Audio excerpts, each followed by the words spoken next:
اسلام، یہودی اور عیسائی باقی دنیا کے لوگ دو حصوں میں بڑھ چکے ہیں کیونکہ گھر فلسطینیوں کا، جگہ فلسطینیوں کی۔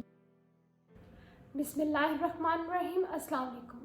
فلسطین اور اسرائیل میں حالت اس حد تک خراب ہو چکی ہے کہ دوبارہ ایک جنگ شروع ہو گئی ہے۔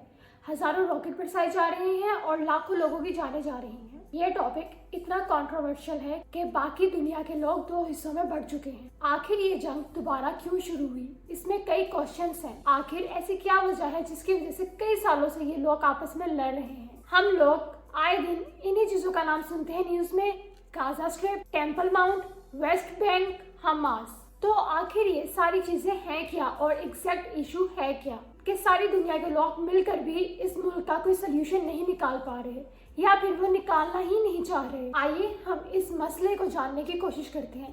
اس مسئلے کو جاننے کے لیے، سمجھنے کے لیے آپ سب کا ویڈیو کے آخر تک رہنا بہت ضروری ہے۔ اس لڑائی کی سب سے بڑی وجہ تھی ایک ہی زمین پر تین الگ الگ مذہب کا رہنا: اسلام، یہودی اور عیسائی۔ یہ وہ زمین تھی جو فلسطین کی تھی، جس میں مسلمان رہ رہے تھے، لیکن جان بوجھ کر اس میں یہودیوں کی آبادکاری کروائی گئی۔ اسرائیل جو زبردستی فلسطین میں قابض ہوا۔ ہم بات کریں گے اسرائیل اور فلسطین کی، جس میں آج ایک بڑی جنگ چھڑ چکی ہے۔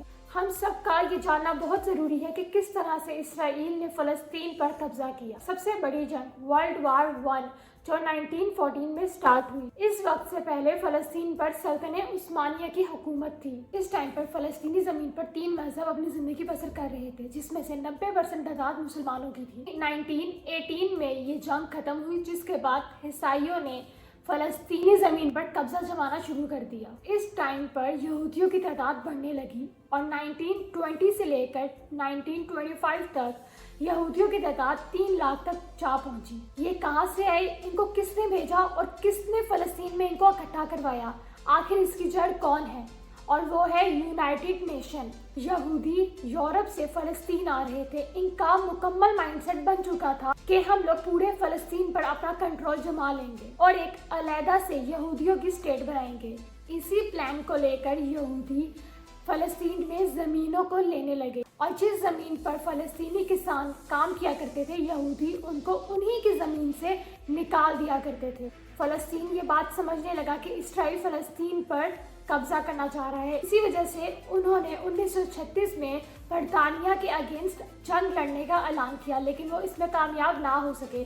لیکن اس کے بعد برطانیہ نے ایک فیصلہ کیا کہ وہ یہودیوں کو فلسطین لانے میں پرہیز کریں گے، لیکن ایسا نہ ہو سکا۔ 1939 میں دوسری جنگ عظیم شروع ہوئی۔ اس ٹائم پر یورپ میں یہودیوں کا قتل عام کیا جا رہا تھا اور وہ لاکھوں کی تعداد میں دوبارہ فلسطین میں آنے لگ گئے۔ اس ٹائم پر یہودیوں کو برطانیہ بھی چھوڑ کر چلا گیا، جس کے بعد یہودی لاکھوں کی تعداد میں آ کر فلسطین میں اپنی زندگی بسر کرنے لگے۔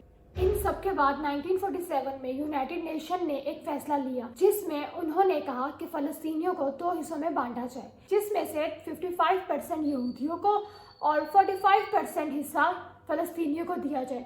مطلب زمین فلسطینیوں کی، ملک فلسطینیوں کا اور کم حصہ بھی فلسطینیوں کو ملا اور آدھے سے زیادہ حصہ خانہ بدوش یہودیوں کو دے دیا گیا، جو کہ ایک بہت بڑا ظلم تھا اور ناانصافی تھی یونائٹڈ نیشن کی طرف سے، جو ایک حیرت انگیز بات تھی۔ اس میں یہ بھی کہا گیا یروشلم جہاں مسجد اقصی ہے، یہ ایک نیوٹرل جگہ ہوگی۔ یہ وہ ٹائم تھا جس میں یہودیوں نے اپنے آپ کو ایک اسٹیٹ بنا دیا تھا، جس کی وجہ سے اسرائیل اور عرب کنٹریز کی آپس میں جنگ شروع ہو گئی، جس کے بعد مزید 1.5% حصہ یہودیوں کو دے دیا گیا۔ مطلب فلسطینیوں کی زمین میں سے مزید حصہ یہودیوں کے پاس چلا گیا۔ 1967 میں دوبارہ جنگ شروع ہوئی، جس کے بعد اسرائیل نے مزید فلسطینیوں کی جگہوں پر قبضہ کرنا شروع کر دیا، یعنی غازہ، ویسٹ بینک وغیرہ۔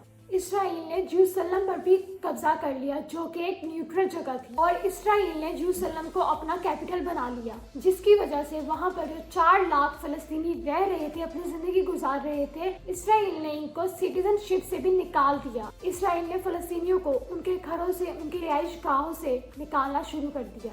آپ سمجھ رہے ہوں گے کہ اسرائیل کیا چاہ رہا تھا۔ اس کے بعد اسرائیل نے